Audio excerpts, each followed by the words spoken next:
Here we go, guys. It's the second episode of the Guru of Gainz Parlay. You like that word? It's from Mr. Logan Martin. Today we have weightlifting extraordinaire Andy Rogers, first affiliate owner ever, and in New Zealand. In New Zealand, Not ever. yeah. Mr. Darren Ellis, and we have Max, the Gypsy Roache. And before we get into the CrossFit talk and weightlifting talk, we have somewhat of a gypsy over here. I did some research on the Getting Fast website, and Daz has travelled all over the world and done all sorts of things. I read that you were chased by a hippo. Is that correct? Yeah, I always wish that it could have been a lion or something cooler. Yeah. But truth is that hippos kill more humans than any other animal in the African continent. And so I basically just got in its face when I shouldn't have, and nearly paid the ultimate price. Yeah. And you dug a truck out of for like 12 hours, I think. It was a bogged truck or something like that. Yeah. So the first time I went to Africa was on one of those organised safari trips. But it was the budget organisations, and so it was actually quite self-sufficient. And basically one night we were crossing a small stream. Yeah. And we got stuck and we didn't get out till the next day. But it was really interesting. It was interesting to see people's characters. Yeah, yeah. A lot of people kept thinking that if they just went to sleep when they woke up, we'd be up. Yeah. Not willing to actually contribute. Yeah. But we were chopping down trees, digging up stuff. We dammed the river, and it was the only way to actually get free. So it was pretty cool. And so like a lot of people, probably a lot of your members in that. And so through your 20s, you're sleeping on couches, much like the gypsy over here, and all that sort of stuff. That's pretty true, yeah? Yeah. Just traveling around and stuff. Whatever it takes, yeah. I mean, I never had a trade of any sort, so the money I was earning was, pulling pints in London and stuff like that, £3 an hour. So any money I saved, I wanted to make it go as far as possible. So it was actually only by accident that I started traveling the places I traveled, because I would just look on a map and find the places that would allow me to go the furthest on the least money, and I could live on $5 a day in Africa, whereas that was the cost of a coffee in France or something. So the choice was easy. And when you did your travels and that, I noticed you did your exercise science master's degree. Is that right? Yeah, after I got back. Yeah. What inspired that? Because you wasn't really training when I was reading your thing. Yeah. Much. And the short story is basically just before I went overseas, I was working a lot and I injured myself. Typical teenage male injury, bench pressing, and I just could not get the shoulder to come right. Like, it just was constantly painful. I saw so many physios before I left the country, and I kind of gave up on it while traveling. I had my other arm for drinking pints, so it wasn't a problem. Yeah. And then one day I was living in Canada at the time, and I just sort of had enough. It had pretty much ached for 5 years. Yeah. I was weighing about 69 kilos at the time. Damn, how much you weigh now? 82. 82, far out. Yeah.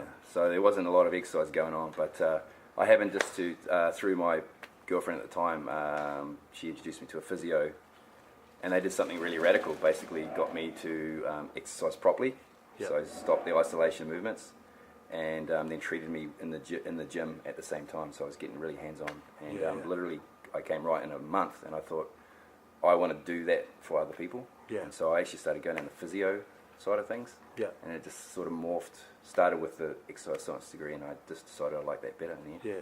So that sort of slowly led to you finding CrossFit? Yeah. How did that happen? Did you cross paths with someone or something? Or? Well, I discovered it the same way a lot of people did, actually. The movie 300. Yeah. Get shredded. Want to look like a Spartan. Yeah. But that was part of looking for more ideas with the boot camp. I was running a boot camp business at the time, just in parks and stuff, mostly working with mums. Yeah. But I had a few 8 kilo kettlebells. Yeah. So we're getting pretty hardcore, and some medicine balls, and just searching for ideas on workouts and stuff. Stumbled across that, and originally it looked pretty stupid. Yeah. Didn't actually make a lot of sense to my science brain. Yeah. And then I realised it was actually sort of pure genius wrapped up very simply. Right. And just started tasting it, and that was it. Same as anyone, do one workout, and you're away. Yeah. And we have sort of a new kid on the block, but sort of not new. He's won his first 2 contests in a row. Yeah. Two to tango? Yeah, got 2 to tango out with a partner comp, my girl Cat. So that was cool. Yeah, and you won the HPU comp. Yeah, the latest HPU Which one? playoffs. Which was debatable because you actually ran that comp. How dare you? I was in the dark as much as anyone. Okay, right. And are you looking to do like some individual work as well, or comps? And... Yeah, absolutely. Coming from sort of weightlifting background, I like individual sports, and just sort of seeing what I can do on my own and pushing myself. Yeah. He's basically a lone wolf. Not that I'm opposed to team stuff, but yeah, definitely keen to get in the individual circuit. Yeah. And you said you weightlifted for 10 years. Like, what do you think about like new affiliates, or even ones now that open up a box and then they offer a weightlifting class? Or something like that, they've got their level 1. Controversy. Yeah. They've been crossfitting for a little bit. They've got their level 1, and they're like, I'm going to offer a weightlifting class. How do you feel about that? There's plenty of factors that come into it. Like there are a lot of people with heaps of experience in New Zealand. A lot of guys that have lifted for a while, and they're great. Throw them in CrossFit anywhere. If we're talking about like, new boxers, new coaches, a lot of them come from sporting backgrounds that have done power cleans as part of their regime, done a lot of squats, deadlifts. They've got some experience, so that's fine. A lot have also come from sporting degrees, teaching, coaching, coaching roles, so they're all fine. Yeah. There are a few, I'm not going to say renegades, but they're thrown out there now. No, I think now there's a lot of knowledge about how skillful the lifts are when you start getting heavy. As the sport grows, so I think coaches and CrossFit clubs are getting a better understanding about what it takes to coach the lifts. And so now there are a lot of training courses, weekend courses available, and a lot of the coaches are getting a part of that, which is great as well. So if they've got a fundamental background in lifting, the lifts, and different variation coaching and whatnot through different sports, they're fine. And if they've attended a couple of courses and practiced themselves, maybe even entered a comp. So a little bit of a prerequisite, sort of like experience and maybe. But going in cold and trying to teach a snatch to a newbie is a little bit rough. I'm a little bit scared that there might be a little bit of that out there. But I haven't seen anything too bad so far. Has like CrossFit saved weightlifting? Do you reckon? There's been some people say that. Dying and. Has it saved it? Like it's quite the like thing now. most of the weightlifters, I was opposed to it at the start. Right. So even when I started coaching devs, we had quite a few talks about this. Because it was, still is a minority sport, there were only a really small pool of people doing it. Because of that, we were the best. Right?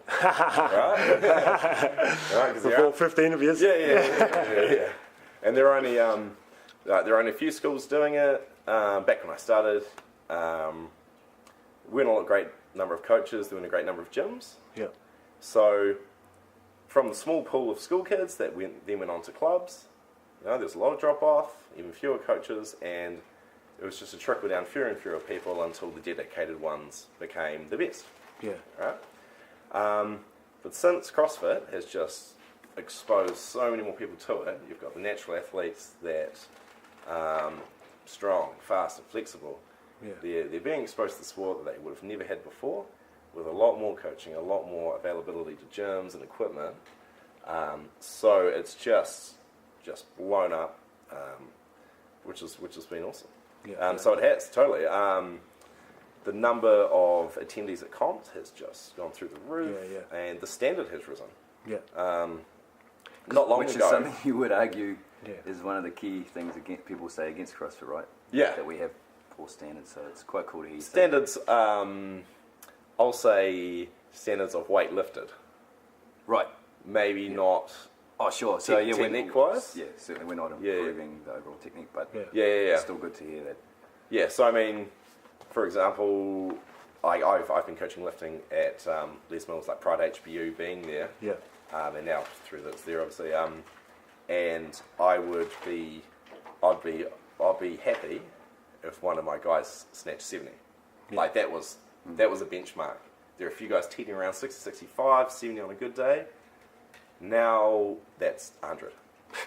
And I had 2 guys crack 100 in December last year. That you look at them and you think there's no way. Like people are getting stronger, people are getting more into it, and because of that, more people, just the overall strength and standard is lifting. So if CrossFit's contributed to that, then I'm all for it. There's guys like probably that we never heard of that were world champions and like are now like superstars in a way, like Klokov and all that. Like, Yeah. I mean, maybe in their country everyone knew who they were, but like now they're sort of more He is a bit of a celebrity. Like he's sort of more worldwide as well. Yeah. Because I never knew of any lifters now. Like watch videos of Ellis and all that, those sort of guys. Yeah, totally. Whereas before I wouldn't know But who anyone was. he's Klokov's something else because his videos are in Russian.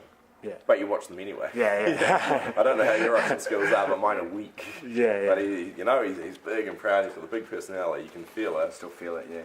And then he can come out and do a 190 kilo thruster, and you're still in awe. Yeah. But you still don't know what he's saying. Well, what do you reckon about like guys like CrossFitters that are sort of lifting nearly as good as weightlifters and that? Like, is that just maybe weightlifters could take a leaf out of CrossFitters' book? Do you reckon, or not really? I think it's back to that pool of strong people. Yeah. Like Just because there's more. I don't think just CrossFit more? training is Right. making people better at weightlifting. It's just Because some of them, it's what Annie said. So it's a bigger pool, so they've been better exposed to it. athletes and that. Yeah. because now it's an option. Like where would all the strong, tall guys at school go? They'd go play rugby. Yeah. Now where can they go? They can go to the gym. They can learn these moves. Yeah. So, At the end of the day, weightlifting is still a specialised sport. One single energy system. Yeah. 2 seconds of effort kind of thing. And so to be the absolute best, I still would recommend people should mostly do just weightlifting. Yeah. But you're going to get people that are... this might change. You talked about this as the pool grows. There's been a whole lot of discussion in America about how many CrossFitters qualified for the American Open. But at some point that'll probably end. Because what will happen is weightlifting will take CrossFitters and they will decide to specialise. And I've seen it happen, with quite a few people here in New Zealand. Yeah. From weightlifting, from it's going the other way, weightlifting, they stay there and all they do is weightlift. So then they will drive the numbers even higher, and eventually the CrossFitters at the casual weightlifters will get left behind, and we'll see a new era in weightlifting potentially. Well, totally. But the average good CrossFitter won't be able to match it at a national level one day, I think. No, there's still the amount of training that has to go into the technique side and the strength side that you can't match with the other CrossFit training if you want to be that elite lifter. Yeah. And you've had the same weightlifting shoes for 10 years? Yes, I have. There you go, people. You don't need the new fancy shoes. The same ones. Buy well from the start. Yeah. Good with their own feet. But do you reckon that, like, if you got Ramelas, you'd be like, oh man, I should have bought these ages ago. I could have got like 10 kilos. How do you... you don't know. Lifting in chucks is one thing. Yeah. I've had mine since the start. Yeah. Luckily, I was this size when I was 15. So. I've got the same ones as well. I know you've got the same ones as well. Yeah, mine are almost 5 years old. Yeah. So. I actually do own 2 other pairs, but I'd often just come back to the Derwins, Old Faithfuls. They're so comfortable. It's not the shoes, people. It's not the shoes. It's the feet in them. Last week I was wrong when I was interviewing Kevin, and I thought he was the top. He came the highest in regionals. He came 5th last year. I forgot about you. You've come 4th twice. Is that right? Yeah, so I'm like the Morrow bar, the 4th favourite chocolate bar. Worst place to come ever. Kevin, highest placing in any regionals of note. Yeah. I was doing it back in the early days when that was a bit easier. Yeah. It was a bit easier, but so I actually I consider where did I get in 2012? Was it 10? I got 16th, I think. Yeah. I'm actually more proud of that. Because it was a bigger field? It's a bigger, tougher field. Yeah. And to get to the final, that was my goal, was just to get to the final. And I got to the final and came last in the final. But hey, I was still in the final. You still want to be there, right? Versus 4th when there was, I can't remember how many people were in the field in the first year. That was, I beat Chad McKay. Yeah. And I'm still... Had to get that out there. Had to get that out there. Yeah, me too. Coming for you. You got fourth the first year. Yeah. Did you go back and be like, man, I can make the games here? Like, did you change your training like the second time? Here's the interesting thing. It still was. That was the first competition I'd ever done. The regionals in 2009. First ever. Ever. Yeah. We still didn't really grasp what it meant. You didn't know at the time. Yeah. And then I went over and watched people compete. Taz and Commander Steve and those guys compete at the games in Aromas, which was pretty cool. But that was still Woodstock. We were on the side of a dusty hill. Yeah. And it was pretty awesome. And I thought, yeah, it'd be cool to be in that, but. I don't know, I did train harder, but I still probably didn't grasp what it meant. And it definitely, the second time, that freaking hurt because it was by 1 point. Yeah. However, there was a bit of controversy with the way that particular comp was scored. Yeah. There's a few, like if you DNF'd, you got plummeted to the bottom and so things. So I was probably more like a 10th placer really that year, in all honesty. But still, it was easy to replay and go. That one drop rep, that one extra rest, that was the difference between staying home and going to the games. Yeah. And when I saw the ring handstand push-ups and the Amanda and all that stuff come out, there was a little part of me that was like, oh, maybe it was better I was at home anyway. I know. It was crazy. That was the first year at the centre. I know, yeah. It was amazing and sort of hard to imagine that I was at that level, could have been at that level. I know a lot of guys like now will like pretty much dedicate their life to it and that. And they'd be pretty gutted to just miss out. I'm not trying to bring that up again. But like, like, how did you handle it? Like, I didn't dedicate my life to it. Right, so it didn't mean so much. And I, without knocking anyone's hopes and dreams, we've talked about this a lot too. Like the naysayers, I never want to be a naysayer to someone that wants to go to the games. But ultimately, you need to realise now, moving into 2014, it's no longer just talk about the 50 fittest people in the world. It's pretty much the 50 fittest people in the world. So if you want to go, you need to be one of those people. So first you need to have a realistic view of whether you fit into that category or you could do. And then second, you need to train like the other 49 are, which is all the freaking time. And you've been to the games with the team, the As a team, we was that satisfying? 2010. Getting that? It was amazing. It definitely was some of the hardest workouts I've ever done. I'm a bit like Andy, it's tough to compete in a team. I've got better at it, but at the time I would only competed individually, so I found it hard. And actually the team was mostly individual style competitors. So that's where I got to see what it was like. It's probably the first year of people making conscious decisions to go team. And then you saw the level that they took that to, where they were like, we're going team, rather than we missed out on individual, so we'll just take a team. That was kind of where we were at. And you've seen the team comp grow ever since that 2010. They sort of dedicate just to the team, They train all year for it, so a whole different ball game. What do you it wasn't sponsored that year really, so no cool t-shirts, no suitcases full of Reebok gear. But it was the first year at the Carson Centre or whatever it's called now, StubHub. So that was pretty cool to compete on TV. Are you still pushing for that thing, or? I've got my one last chance at Glory, maybe. I'm thinking about going for Masters next year, 2015. Now that I've thrown in a 40-year-old category. And I do turn 40 next year. So, give it a shot, see what happens. It's given me some focus for this year. That's the reason I got Andy visiting me every week to make me lift better. I'm tuning a few things. Is it hard coaching Daz, like, because he's been around for so long? Oh, mate, it's impossible. He'll be like, man, I know what I'm doing, sort of thing. Is it hard coaching him? His dog in, he's got on the phone the whole time. Rocks up late. Yeah. Hey, where's his jandals to training? It's same as anyone else, mate. You got someone new, you got to teach them from scratch. You've really got the fundamentals down. Fine tuning. Strength is there. It's easier to sort of relate their ideas and the concepts to someone that knows how to move their body, has been on sports for a while. Do something like this where you've got to train in a lot of different planes.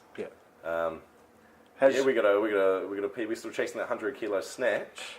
We're up to 95 now. So is it a prerequisite? Do you reckon, like, it's in terms for strengthen like that? Strength to say, like, I want to snatch 100. Well, that's like we said about the standard. Like a couple of years ago, I was training people to 70. Now people are aiming for that 100. So I think there were a lot of snatchers back at that Battle of the Fittest. A lot of guys around that 100 mark. Yeah. So yeah, it just keeps getting pushed up and up. Yeah, I think 100. I remember someone saying that 100 kilo snatch at that recent Swatches comp in Melbourne got you about 16th. Yeah. And so yeah, you And need to be for non-weightlifters, like It's pretty a solid. couple of years ago, that was a big weight, Yeah. but it's just moving up. yeah. There's been a few whispers about you opening up a box. Is that opening? I love it. It's all like real standard stuff. And you go straight for the throat. Now look, here's the thing. I'll tell you this. John Campbell. Mate, we all have ideas. We all have ideas. Yeah. Thought about it, not there just yet. Yeah. To start with, we've got our first workshop actually this weekend Bit of a plug there. Yes, for put the some Industrial room. Athletic Open Prep Workshop. I don't know how quick we can get this to air, but we're looking to do a lot more of them first. Yeah. I like the idea of these workshops and training camps with like myself, people like Darren and Cliff who are doing this prep course, and Mark Hollyoak, of course, doing the gymnastics. So I train a lot with at HBU. Yeah. So that's sort of where the focus is this year. Yeah. To get a bit more specific and roll that out. But what do you think of guys that have to yell and scream before they lift? Is that unnecessary or? No, man, go crazy. If you need to rip your chest out, then you do it. Could we possibly see? Was there any chance you could actually give us an example? I of know what that you might like sound to weigh Hi! your chest. Uncool. I saw some of the lifters when you watch the Olympics and all that. They yell and Yeah. stuff, and so sort of give it a try. Even when I played rugby and stuff, before you run out, Yeah. just to yell a little bit. And sort of, I don't know, just makes you a little bit more comfortable. The more you walk Just up makes to you a bar, comfortable. Yeah. You know, you start clicking your right heel twice and, blowing chalk in there. Yeah. Yeah. And after a while, it becomes this big, oh shit, big weight. Right, I'm out there. I don't even know what happens sometimes.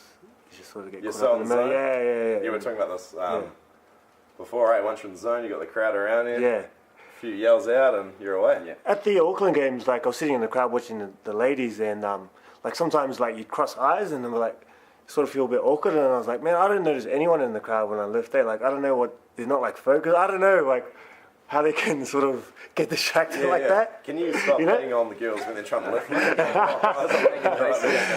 like that. They distract themselves by like letting themselves get. They caught. distract themselves by seeing you in the crowd. Yeah. I see what Are you're you saying that only the women get distracted? No, I'm just saying some people. Oh, I think People. the women. Some Why did you say people. ladies. No, because I was watching. Because we were on While you're after. watching the ladies. I Yeah. see. You didn't stick around for the men. On that subject, there's been a few ladies have been asking, "Are you single, Andy?" Are you, Yeah. you're There good? it is, I'm free for the picking. And if by ladies you mean you two, then I am off limits. All right, and Max, you've been single for 29 years. Are you open yet? Are you open to committing or? One day. Wait 1 week, make it around 30. Maybe when I hit 30, then I'll open my heart. What are the conditions to that heart? Like, what are you looking for? For those ladies out there, I know there's a few admirers. Maybe dating once a month to start off. No commitment. I'm afraid of commitment. Gets in That the way just of shows training. I just like to do what I want. 'Cause I've been known for just booking flights the night before and just taking off, and that's what I like to do. So if I have a girlfriend, that's You're a not- mystery. How does that go down with your business partners? Oh, they know who I am. They already know. Like I got fired from a job. The next day, I booked the flight to America. I went for 3 weeks. So now I Cool. booked the flight. I'm gone. I'm out of here. Do something else. So Yeah. I just like doing random stuff. No, I understand sometimes you need a break from people and stuff like that. It's just good to let people know. And Dad, you've been like on TV with the Fit Club, and you know all the HQ stuff and all that sort of stuff.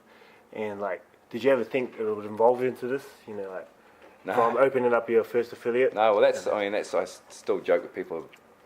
The reason we called it CrossFit NZ was not to try to lay claim to the entire land Yeah. of CrossFit, because we thought we'd be the only ones doing it. Yeah. There were only about 400 or 500 gyms in the world. Yeah. Australia had about 7 at the time. Yeah. So really liked the concepts, you know, and so I was pretty sold on going with CrossFit, but not because we thought it was going to turn into the juggernaut that it is. Yeah. Did you like expect this out of yourself? Like, No, I was a loser. I was a total loser. yeah, yeah. For me, like, No, true. for me, like growing up, I don't know what I was meant to do, but I expected I was going to do so. I don't know what. I like to say that, you know, I always had dreams of escaping the shackles of the small town I grew up in, but to be honest, I loved it. I loved doing nothing. I loved wasting time. I hated my job. I dropped out of high school. I lived for Friday night and drinking, you know, a whole box of Lion Red. Yeah. I knew nothing else, and I don't know why that was. I had loving parents. They raised me right, good friends, but we're just a small town sort of mentality to some degree. Yeah. You know, there's plenty of people that looked beyond that, but I didn't. So it was a real fluke in a way. I only went overseas because a couple of my good friends went. Yeah. And I'd kind of gotten bored with the dead-end job I was doing, so moved to London and then Edinburgh and continued to just work in a dead-end job and drink booze all the time. Yeah. And after I ran out of money, that was when I first thought, well, how can I make my money go further? And started reading the local travel mag and booked a trip to Africa. Yeah. And then, basically woke up from a paralytic alcohol-induced coma one day, and I was in a new country called Burkina Faso, and I was in a city called Ouagadougou, which I can't even spell. Yeah. And I suddenly realised that I was sort of squandering my life a little bit. And it's literally black and white, night and day, just the light switched, and everything changed. So what was that again? You just woke up in another country? Yeah, I passed out beside a campfire, drinking duty free from the French ferry over, and woke up on the truck, and we'd been driving for 15 hours or something crazy, and it was a bit of a what the hell am I doing kind of thing. We're in Africa, and I'm just getting drunk. So and that was it. And I started searching, and it took me another 5 years to actually find what I wanted to do. But from that moment forward, I kind of was thinking a little differently. You've got 2 boxes now, so CrossFit New Zealand and 09, and you've had like, how many of your members have gone off and opened their own affiliates? All of them. Yeah. All of them have, yes. There's quite a few now, eh? Yeah, I can't remember the exact figure. I did add it up a while back. How was that? Like, the first one hurt. Yeah. And it was, well, actually, the first one wasn't an actual CrossFit gym. It was more just blatantly trying to poach members for their own business, boot camp or something. Yeah. And that hurt pretty much. Was a bit of a stake in the heart, and it's always tough to deal with. And I've talked to plenty of other affiliate owners who are going through their first breakup. And it's that, you know, it's weird. It feels really weird. Yeah. I think definitely there's things that as owners we can do better. You know, I always think that I can try to look after our coaches. And I've had clients go as well. Everyone from clients to interns to full-fledged coaches who've gone out on their own. There's things we can always do better to look out for them, and that's a big thing that's one of my secondary focus after the gym and the members itself is how can I create professional careers for coaches? Yeah. So they can leave if they want, but if they don't want, there is something, because I think that's a big part of it, is that coaches or people who think they'd like to be coaches don't see a next step. It's just work for Darren or whoever and that's it, and I'll be a coach. There's maybe not even a head coach role created, because some of these gyms are so new, right? Yeah. The head coach is still the owner, so you're just a coach or an assistant coach. And if there's nothing in place to show someone that they can go from here to here to here to here, and it could earn them this much and that much and that much, and they could do something with their lives. Well, what would you say, like, probably one of the best advices to like a new affiliate owner opening up? I guess it could be quite a broad thing. So same subject in terms of looking after their new coaches, or just advice full stop? Yeah, advice full stop, yeah. Come work for me, don't worry about a new affiliate. Honestly, I can't really beat what Greg Glassman says. He's got it. Just pursue excellence. You know, CrossFit is not a money tree. Yeah. I think one day you could make money from it and do better than maybe just a job somewhere else. Yeah. But you have to be willing to invest. It's a business. It's an investment. So I was chatting to someone about this just yesterday. How it probably could be tempted when you get into that semi-successful gym to start counting money and be like, oh, I could have all of this, you know, all the poker chips coming into my pocket. But if you're doing that, you're probably close to burnout because you're coaching all the classes. You're probably not giving your assistant coaches enough responsibility, and they resent you. Your members aren't getting a good experience because you're coaching shitty, tired classes. Versus push some of those poker chips back and let the coaches have them. Let them coach more classes. Let them get better. Let them get a name for themselves. Let them be respected. Let your members have more inspired coaching from people who are enjoying themselves. And over time, that pie will grow, and you'll still end up with an okay share of it. But you can't keep it all and expect to do well. We sort of started with, I think we started with the right attitude, like we just want to help the people, help the community and that, and probably like I've probably said before, the business sort of side slip a bit, and we're just training. But you can see the difference. I mean, you've still got to make a living. That's the thing, and I realise that too. Like people, there's the purist kind of CrossFitter who's sort of like, if you've got money in your pocket, then you don't really get CrossFit, or you're not really helping people. You've got to do it for nothing, you know, charge hardly anything, and work yourself to breaking point. But that's a good CrossFit coach. You know, how can you help people when you're in that? Well, that's just sort of along the lines. We're just training and helping people in that. But you know, now that we've starting to tidy things up and run our business better, it's actually you can help more people, like you said. And how can you help people if you're not really running your business successfully? And you can reach more of an audience. And things are starting to fall into place. Like you can't just focus on that. You have to have sort of a bit of balance. Exactly. You got to do it right. I mean, I stand Andy up for so many coaching sessions, but I always, you know, I insist he charges me because I know what that's like. You can't ask for special treatment. Insist on taking it. So. It's a great relationship we've got going. But he's a professional, and if I'm cancelling on him with 4 hours notice, you know, that sort of thing. A lot of people don't think that's how it should happen, but this man's booked solid. So if I'm taking bread off his table, not that he should be eating bread if he's a CrossFitter. But you know, that's not cool. And it's the hard thing because we love our members so much, but we're still taking money off them, and that's why I have an admin lady. She's tougher than me as well, so she's the one that asks for the money, and I just do the coaching. You know, like the early days, like you take a lot of the classes and all that sort of stuff. Have you worked to a state where you've got in a situation where you can pick and choose and all that sort of stuff, or a little bit? So we've got across the two gyms we have 3 full-time coaches besides myself, and have a 4th one starting next week. We're lucky enough to get, it's almost common knowledge now, so Nera from CrossFit Canterbury, he's one of the head coaches down there, he's moving to Auckland. Awesome. So we snapped him up. So he's starting on Tuesday. So now we're going to have, counting myself, 5 full-time and coaches, and so that gives us a lot of scope to do a lot of things. And I had pulled back from the coaching a little bit, but now I'm getting back into it because there's more things that I want to do, so we're all getting in there. So more classes, more coaches per class and things like that. I'd just like to thank Daz. Early on when we were in the garage, we had no place to do the open, so we used to go out to CFNZ, and so thanks for letting us come out then in those days. Pleasure. And those were good times. So we used to come out, hit the open ones there, and then before we opened up, we came out a few times, and Daz was pretty open about giving us advice, and even since then we catch up every now and again, train with Andy, and he gives us business advice and programming. You don't even ask for it. Sorry about that. So a lot of good advice. I'd like to thank our sponsors. Now, we don't actually have any sponsors, so if there's anybody out there looking to sponsor, we need some mics, some stands, and maybe a little bit of food from time to time. Picks for the open? Picks for the open? Yeah. Who you think from New Zealand's going through the open?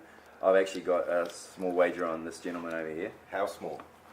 Quite large, actually. I think Andy's going to make some moves there. He's been pretty solid all around. I'll make some moves. They're going to be on the ground after. I'm definitely going to be going my hardest. But so are a lot of people. Me and Mark Ollie, who I talked about before, you know, he's a gymnast on the lifter. We've got a pretty big friendly rivalry going on there, so we're going to have a good old throwdown. Awesome. I remember when we were at the Fuji Tango comp, and we did that 400 meter run, And I was lined up against you, and I was like, I got this weightlifter, and I got Cass. And I was like, so yeah, don't underestimate the weightlifters. Strength is never a weakness. No, I wouldn't say It's that. just because I was wearing tights and you were wearing track pants. Maybe that room to Too move. much weight. What do you I love reckon? the dark horses. What do you reckon are some things to help people break through that strength plateau? I get that from some of our members and even myself. Was there any sort of tips you reckon? Some simple stuff? Yeah. Just keep that variety going, because you know, CrossFit's constantly varied. Yeah. They'll be doing a whole bunch of different exercise movements, and then strength day, 5-5s. 5-5s? All right, but that's what I'm saying. It'll be the same strength. Yeah. So everything else is varied, and then when it comes to strength, it'll be 5-5s heavy squats. Yeah. Mix that. Go high. I'm going up to 15s at the moment with Yeah. squats, and then back down to like 3s for the heavy ones. Mix it up, front and back, overheads. You know, keep that same variation going. It's just like CrossFit sort of thing. Totally. But with your strength work. Yeah, absolutely. Yeah. I'm big on the high reps at the moment. High rep for the power movements. Yeah. Yeah, thanks for that. I'm just Kidding. just walking normally now, hey? Everything's longer. And like varying the staying positions, like going up on blocks with the weight, so you're pulling from there, but then standing on plates, so you're going from a deficit, like the push-ups, you know, so you can reach further. We're stretching out those, stretching those muscles out. Yeah. What do Looking at you variation. think about the newest technique of growing your beard? Obviously, Is that a myth or what? I'm a novice, but we've already got a few I bearded can't get bald much guys, past stubble. so- Sorry? We've already got a few bearded bald guys, so I'm just going same length around, get the clippers and just do it. Yeah, I'd grow a beard if I could, mate. But That's the newest one lately. Yeah. All right, guys. That's us. Yep. Cool. All right. Thanks Thanks for for your having time. Thanks for having We're us. tapping out, and that is us. Thank you.